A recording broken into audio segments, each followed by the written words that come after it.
자, 이제 네 번째 시간입니다. 우리 건물의 종류 이어서 공동택 보고 나서 이제 건폐율과 용적률도 확인하겠습니다. 칠판 한번 보시죠. 자, 보겠습니다. 자, 그래서 이 앞전 시간에 저희가 단독주택입니다. 단독으로 소유한 것인데 이것이 다다공으로 구분된다 이렇게 확인하신 적이 있습니다. 이제 공동입니다. 공동. 자, 공동택 보겠습니다. 공동택 다시 구분이 딱 되어지네요. 주택 건물인데 여러 사람이 나누어서 구분 소유한 건물입니다. 그 건물이 다시 아파트가 있고요. 연립주택이 있고 다세대주택, 기숙사가 있다 해서 아연닥이라 부릅니다. 그래서 아파트, 연립주택, 다세대주택, 기숙사 이렇게 구분이 되어집니다. 아연닥이. 자, 구분 소유했습니다. 그런데 아파트는 무엇이냐? 보시면 주택의 층수가 5개층 이상이다 되어 있죠. 요 말은요, 이 건물이 있으면 이 건물 전체가 주택이든 아니든 상관이 없이 이 건물 안에서 주택으로 쓰고 있는 공간이 보십니다. 제일 위에 주택이네요. 주택입니다. 주택입니다. 주택입니다. 주택입니다. 밑에는요, 상가입니다. 상가입니다. 상가입니다.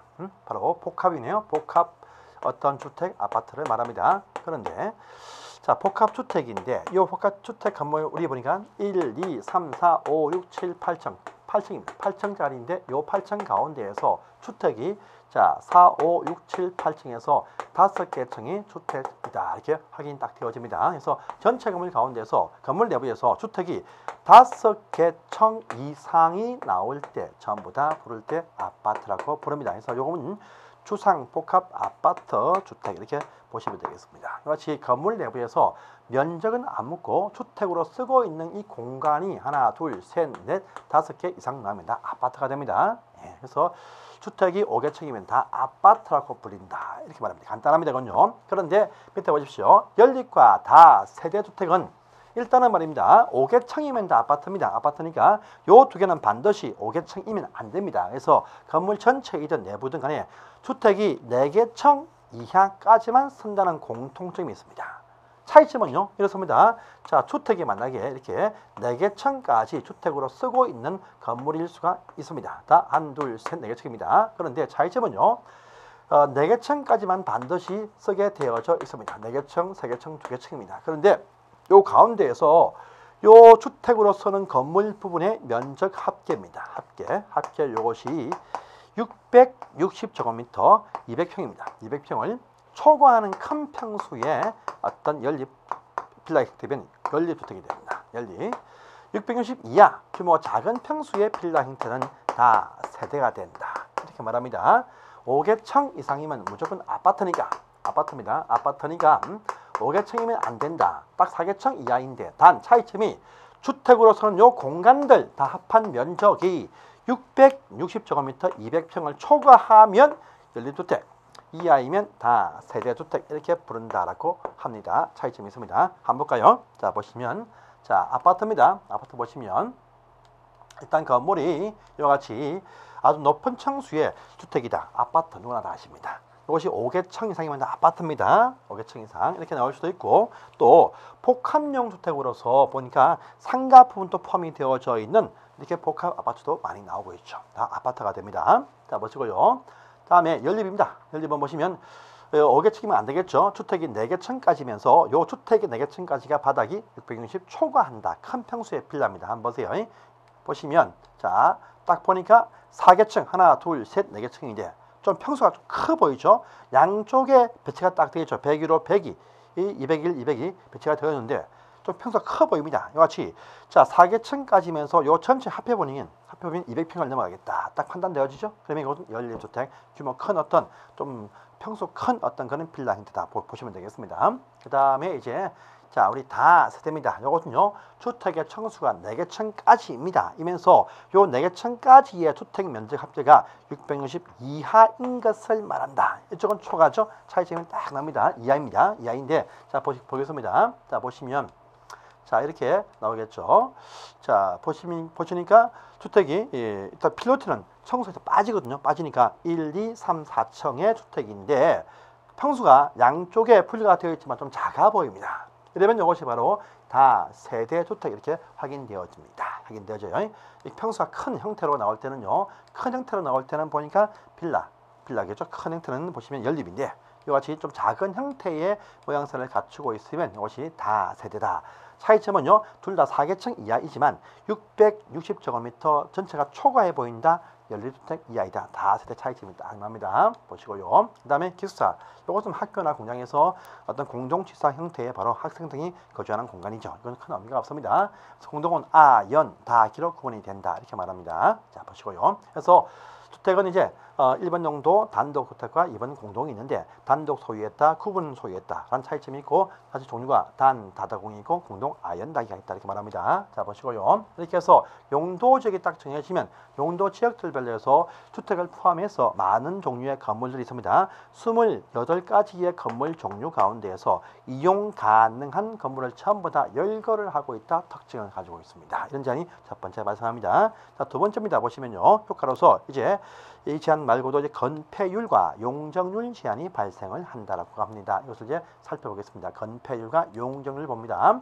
자, 먼저 첫 번째 건폐율 나왔습니다. 건폐율 보시면 자, 대지 면적에서에 대한 건축 면적의 비율이다 이렇게 나와 있어요. 대지 면적. 그럼 대지하면요 이런 식의 땅이 나올 수 있습니다. 근데 이 땅은요 다 활용 못합니다. 우리 건물 지을 때에는요 반드시 이런 식의 건물은 나올 수가 실제 없습니다. 반드시 제일 밑에 하단층을 평면 조성해서 건물이 올라가게 되어져 있습니다. 그래서 평면을 조성해서 건물이 올라간다라고 합니다. 하니까 이 평면은요 겹칠 수가 없습니다. 그래서 이 대지를 위에서 바라보면 높이는 안 보입니다. 그냥 이렇게만 딱 보일 뿐입니다. 이렇게 보여요. 바로 이것이 대지 면적이라고 합니다. 한쪽이 만약에 이것이 8m다. 한쪽이 만약에 10m라고 합니다. 그러면요 곱하기 하시면 이것이 80제곱미터 이렇게 나올 수가 있다라고 합니다. 이것이 바로 대지 면적입니다. 대지 면적, 대지 면적. 대지를 위해서 바라본 수평 투영 면적이다. 수평선상이 나와야 됩니다. 말입니다. 자, 또 있습니다. 요 땅 위에 보시면 건물을 지어요. 건물. 요런 건물을 건축을 딱 합니다. 요 건물이 3층이지만 위에서 바라보시면 이 건물이 이렇게만 딱 보이죠? 딱 보입니다. 바로 이것이 뭐냐? 건축 면적이라고 부릅니다. 건축 면적. 건물의 외벽, 그냥 바깥쪽에 있는 벽, 이 외벽의 중심선으로 둘러싸여 있는 공간의 면적, 건축 면적이라고 부릅니다. 이것이 지금 대지로 볼 수 있는 요 터 안에서 차지하고 있는 공간 면적 비율 되겠습니다. 건폐율인데 그런데 보세요 여러분들 건물이 요런 건물도 나올 수가 있습니다. 있어요. 요 건물 딱 보시면 비록 보시면 땅에 붙은 것은요 이까지 붙어 있습니다. 하지만 이것만 위에서 수평 투영을 시켜보면 요 붙은 부분은 안 보입니다. 안 보이고요. 요것만 딱 보이게 되어 있습니다. 바로 이것이 외벽입니다. 외벽. 그래서 요까지가 다 이 건물의 건축 면적 이렇게 포함을 할 수가 있습니다. 그래서 딱 보니까 이쪽 넓이가 얼마냐 보니까 역시 8m라고 합니다. 이쪽에 딱 보니까 10m라고 합니다. 10m. 그러면요 요 땅 대지 면적은 보시면 일단은 8 곱하기 10 해서 80이 딱 나왔습니다. 그런데 요 안에 건축물입니다. 건축 면적인데 건물 딱 보니까 요쪽이 보니까 만약에 5m이고요. 이쪽이 만약에 8m라고 합니다. 그럼 58, 40이 딱 나오죠. 그것이 바로 건축 면적이 됩니다. 건축 면적. 그래서 대지 면적에서 차지하고 있는 건축 면적의 비율 하면 곱하기 100%입니다. 해보시면 공 하나 지우시고 하나 지우시면 또 이렇게 됩니까? 예. 맞습니까? 예, 맞네요. 예. 해서 보시면 자 이제 20 곱하기 나오죠. 보시면 이제 이것이 2분의 1 나오죠? 50이네요. 50%가 바로 요 건물의 건폐율이다. 이렇게 알 수가 있는 것입니다. 건폐율. 확인되십니까? 건폐율입니다. 이 대지 안에서 건축 면적이 차지하고 있는 요 비율이 바로 건폐율 됩니다. 이 건폐율이 이렇게 딱 나오는데 해당 토지 용도 지역마다 이 건폐율이 어떤 곳은 20%요. 어떤 곳은 90%요. 이렇게 차이가 쫙 납니다. 그래서 어떤 장소에 내 땅이 있느냐 여기서 이 대지 안에서 어떤 곳은 대부분 채울 수 있는 지역도 있을 뿐 아니고 반면 일부만 탁 채울 수 있는 그런 장소도 있다. 건물 규모, 넓이가 제한받는다. 건폐율 제한이 발생을 한다. 이렇게 말합니다. 건폐율입니다. 이 건폐율은 나중에 여러분들이 용도 지역별로 쭉 다 다르기 때문에 나중 시험날까지는 암기를 꼭 하실 필요가 있는 바로 그러한 어떤 용어입니다. 건폐율에서 다음 중에서 건폐율의 높낮이 순수가 바로 맞춘 것이 무엇이냐, 제일 높은 것이 무엇이냐 이렇게 시험에 늘상 나오는 파트가 되겠습니다. 건폐율입니다. 저번 시험도 물론 나왔습니다. 해서 보겠습니다. 자, 건폐율 한번 더 보시면 이렇습니다. 자, 건폐율 딱 보시면요. 건폐율입니다. 이렇게 대지가 있으면 이 대지 안에서 차지할 수 있는 이 건물의 넓이입니다. 넓이. 이렇게 넓이의 비율 제한이 다 발생한다. 이런 말이 되겠습니다. 건폐율. 자, 보겠습니다. 그래서 보시면 만약에 대지를 가득 채울 수 있는 경우는 거의 없지만 가득 채웠다. 그러면 건폐율이 100%입니다. 그런데 반을 딱 채웠다 50%입니다. 또요 반을 딱 채워서 50%인데 건물이 또 올라갔네요. 잠시 때 보겠습니다. 이것이 딱 건물이 대지 안에서 차지할 수 있는 요 비율이 다 결정이 되어져 있다. 이렇게 보시면 된다라고 합니다. 건폐율입니다. 건폐율. 이런 건폐율은 모든 땅에서 다 그 상한선과 하한선이다. 상한선이 결정이 되어져 있도록 합니다. 건폐율을 제한함으로써 대지 안에 앞뒤 좌우의 여유 공간을 이렇게 확보를 하게 합니다.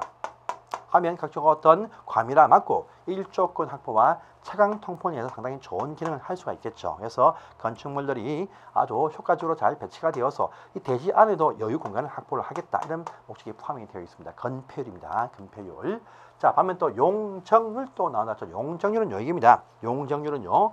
용적률 하면 어떤 건물의 용도가 즉 쌓여 있는 비율을 말한다. 그렇게 합니다. 그래서 특정 대지 면적, 대지 안에서 건물이 있습니다. 건물이 있어요. 이 건물이 보시면 이렇게 쫙 올라가 있습니다. 1층, 2층, 3층이네요. 1층이 보니까 50이다. 2층이 50이다.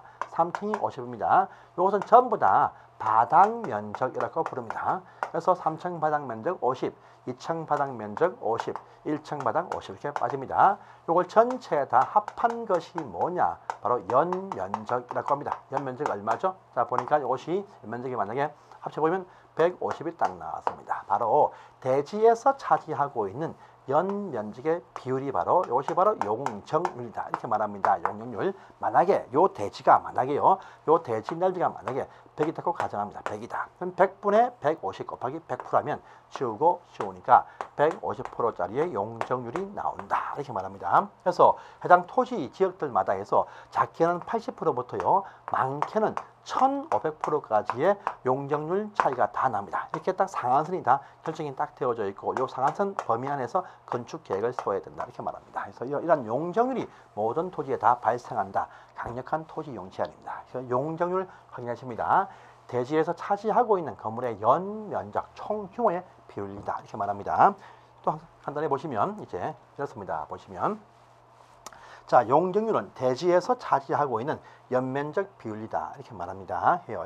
그래서 이 대지 넓이에서 차지하고 있는 요 1층, 2층, 3층을 전부 다 합한 이 면적 비율이다. 이렇게 말합니다.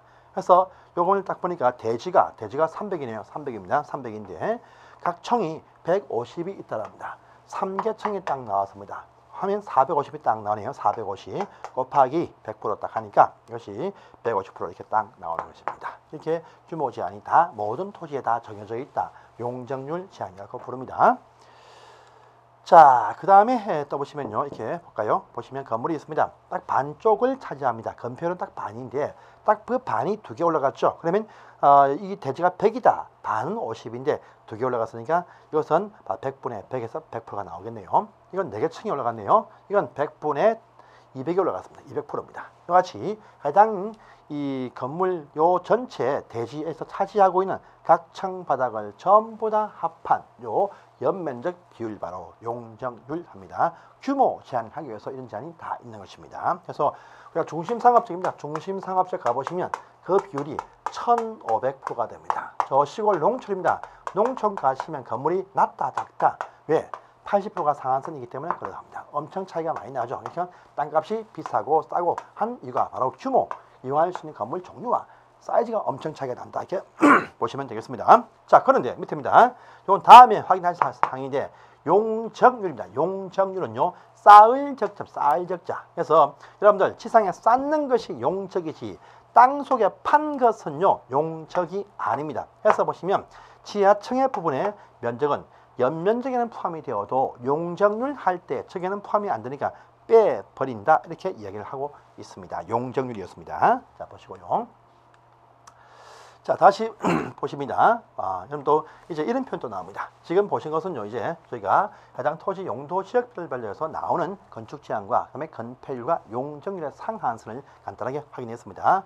모든 토지는 그러한 제한을 피할 수가 없습니다. 그래서 그러한 모든 토지가 딱 결정이 딱 되어지고 자기 땅이 어느 땅이다, 어느 곳에 있다라고 매입한 순간부터 그 땅을 이용할 수 있는 건물 종류와 또 규모가 다 정해지기 때문에 이런 1차적인 토지 이용 제한이 모든 토지에 다 발생한다. 토지 용도의 특징이고 강력한 제일 첫 번째 1차적인 제한 수단이 되니까 항상 우리가 토지를 확인하실 때는요. 그 지역이 어떤 용도 지역이다. 딱 확인 딱 되어지면 어떤 건물을 지을 수 있다. 어떤 크기다. 먼저 확인을 꼭 해야 됩니다. 또 건물 업종을 바꾼다. 용도를 바꿀 때에도 허용되는 건물의 용도로 바꿀 수 있지. 아닌 것으로 바꿀 수가 없습니다. 없으니까 항상 그걸 확인을 꼭 하셔야 됩니다. 자, 또 이런 표현 자주 나옵니다. 신축, 정축, 개축, 재축이죠. 이 표현은요. 공법 전반에서 쭉 얘기 나옵니다. 건물에 건축할 때예요. 건축입니다. 건축하면 대부분 다 아시는 것이 그냥 단순히 이 건물 신축하는 것이 건축이냐. 신축, 건축에 포함됩니다. 포함될 뿐이지 신축 자체 이퀄 건축이다가 아닙니다. 아니에요. 그래서 아니고 건축하면 이것도 포함을 합니다. 뿐 아니고 신축뿐 아니고 밑에 보시면 정축도 있고 개축도 있고 재축도 있고 이전도 있다라고 합니다. 그래서 건축하면 이와 같이 신, 정, 개, 재리 하는 5가지 행위를 묶어서 통칭해서 우리가 건축이라고 부른다고 합니다. 자, 그럼 건축 가운데에서 신축은 뭐냐 합니다. 보시니까 딱 나옵니다. 신축은 뭐냐 하면 그냥 말 그대로 새롭게입니다. 새롭게. 대지 안에 여러분들 건축은요. 농지, 산지의 건축은 못합니다. 농지이든 산지이든 그 땅이 대지로 전용되어야 됩니다. 그래서 대지가 되어야 건물 지을 수 있는데 이 대지 위에 새롭게 건물 짓는다. 전부 다 신축입니다. 그러면 건축물 하면 알겠습니다. 건축물을 건축하는데 건축물은 뭐냐? 지붕이 꼭 있어야 됩니다. 지붕. 그래서 지붕과 이 지붕을 받치기 위해서 기둥으로 받치거나 또는요 벽체로 받치면 건물입니다. 그래서 지붕과 기둥 또는 벽이 있는 것이 바로 건축물이다. 이렇게 표현합니다. 지붕과 기둥 또는 벽이 있는 것이 바로 건축물입니다. 그래서 요 대지 아무것도 없는 대지 뭡니까? 나대지입니다. 나대지. 이 나대지에서 건물이 새롭게 올라가는 지붕 있는 것이면 다 신축입니다. 그래서 요 빈 땅에 보니까 어도되어진 주된 목적의 건물을 건축해도 이것도 신축이고 또 이 빈 땅에 주된 목적의 건물을 건축하기 전에 미리 창고 등의 부속 건물을 먼저 지었다. 이것도 신축이 된다라고 합니다. 어쨌든 간에 빈 땅에 새로이 건물 지으면 다 신축이 된다. 이렇게 말합니다. 그래서 새로이 축조입니다. 해서 보시면 자, 요 없는 빈 땅에 지붕 있는 것이 올라갑니다. 다 신축이 된다. 이렇게 보시면 되겠습니다. 자, 두 번째 정축 나오네요. 정축이라는 말은요. 그 대지 안에 원래 어도한 바에 주된 목적의 건물이 있어야 됩니다. 정축하면 요 땅에 건물이 있습니다. 그래서 기존 건물이 있다는 말입니다. 대지 안에 보니까 기존의 건물이 있다라고 합니다. 요 상태에서 건물의 청수가 올라간다. 청수가 늘어난다. 높이가 올라간다. 면적이 는다. 전부 다 정축입니다. 그래서 이 기존 건물이 있는 상태에서 내부적인 청수의 탄생, 또 높이의 증가, 또는요 어떤 면적의 증가, 전체가 다 정축으로 본다. 이렇게 말합니다. 원래 건물이 있어야 됩니다. 정축입니다. 볼까요? 보시면요. 기존 건물이 있습니다. 이렇게 있는데 이 상태에서 더 건물이 올라가네요. 다 뭐다? 정축이 된다. 이렇게 보시면 되겠습니다. 더 크게 짓는다. 이 말 되겠죠? 자, 그 다음에 이제 개축이 나옵니다. 개축이 또 중요합니다. 개축하고 재축이 나올 것인데 개축은 뭐냐? 이거 딱 나오면요. 무조건 철거입니다. 원래 있던 건물을 일부러 고의로 철거한다랍니다. 원래 있던 건물이 좀 낡았습니다. 낡아서 이 건물 주인이 다시 건물을 철거하면 철거해서 다시 요 땅에서 다시 건물을 깔끔하게 지었습니다. 이것이 바로 개축이다. 이렇게 말합니다. 개축은 뭐냐? 건물을 철거해서 다시 짓는 것이 바로 이것이 개축입니다. 그런데 조건이 있습니다.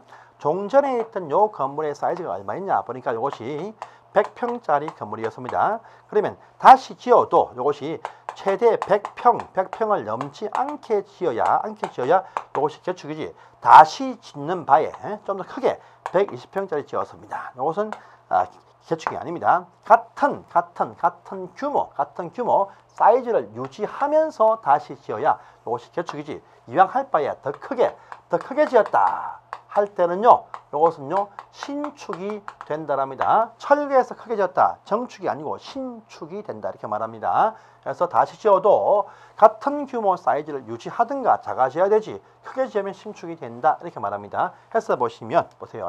또 재축입니다. 이게 뭐냐? 이쪽은 일부러 철거했습니다. 이쪽은요 자연재해 때문에 건물이 멸실되었다랍니다. 이쪽은 철거고 이쪽은 멸실입니다. 철거와 멸실 차이점이 있습니다. 재축은 멸실되어진 그 대지 안에서 다시 또 건물을 축조합니다. 하는데 조건은 똑같아요. 철거하든 멸실되었든 다시 짓는 건 똑같은데 다시 지어도 같은 사이즈의 규모는 유지해야 됩니다. 그래서 이것도 100평이었으면 다시 지어도 100평 이하가 되어야 된다 이 말입니다. 이것도 120평이 되었다. 역시 이 경우도 신축이 된다랍니다. 철거나 멸실되어서 다시 축조한 것이 같은 사이즈를 유지하면 개축과 재축인데 더 커지면 신축이 된다는 특징이 있습니다. 그래서 보시고 잘 나옵니다. 이 표현들. 자, 건물이 철거나 멸실이 되었습니다. 그래서 또 다시 지은 것이 더 작게 짓거나 같은 사이즈를 유지할 때 이것이 바로 개축과 재축이지. 더 커지면 신축이 된다 이렇게 말합니다. 그래서 이 부분 확인하십니다. 자, 그 다음에 이제 이전 나옵니다. 이전은 뭐냐? 옮긴다란 말인데, 옮긴다. 옮겨도 조건이 있습니다. 건물의 주요 구조부를 해체하지 않고 그 대지 안에서 옮긴다. 알겠죠? 이쪽 안에서 대지 안에 건물이 있습니다. 이 건물이 이쪽에 있는데 이것을 주요한 무엇을 해체하지 않고 이쪽 위치로 대지 내에서 옮겨야 이전이지, 딴 데로 가면 안 된다 이겁니다. 그 대지 안에서 살짝쿵 옮겨가는데 이 건물의 주된 용도의 구조부는 손대지 않고 가야 된다 이렇게 말합니다. 그래서 이 말이죠. 이 건물이 있습니다. 이 건물인데 주요 구조부를 해체하지 않고 이 대지 안에서 이쪽에 있던 것이 이쪽 편으로 이렇게 옮겨 다 왔죠. 바로 이전이다 이렇게 말합니다. 주요 구조부입니다. 다음에 확인하십니다. 이걸 해체하지 않고 옮겨야 됩니다. 그래서 내기, 바보, 지주락 등이 있는데 이거 손대지 않고 옮겨야 이것이 이전이 된다 이렇게 말합니다. 그래서 여기까지였습니다. 여러분들 입문 과정 4강을 했습니다. 했는데 이제부터 다음 시간부터 진짜 본격적인 기본 강의를 하겠습니다. 강의 40강을 준비합니다. 하는데 다시 인형들 또 나옵니다. 진짜 강의는요 이때부터니까 여러분들 기본서를 통해서 하나씩 챙겨봅니다. 판서 위주로 설명을 하겠습니다. 비문요 이때부터는요 목차만 설명합니다. 그래서 판서 위주로 설명을 쭉 하고 교과서 줄을 그어가면서 별표해가면서 나올 뿐만 확인하면서 하겠습니다. 여러분들 믿으시고 기본 과정 때 함께 하시면 분명히 요 40시간 통해서 여러분들 마음 문제 적중을 분명히 하도록 하겠습니다. 자, 여러분들, 자, 고맙습니다.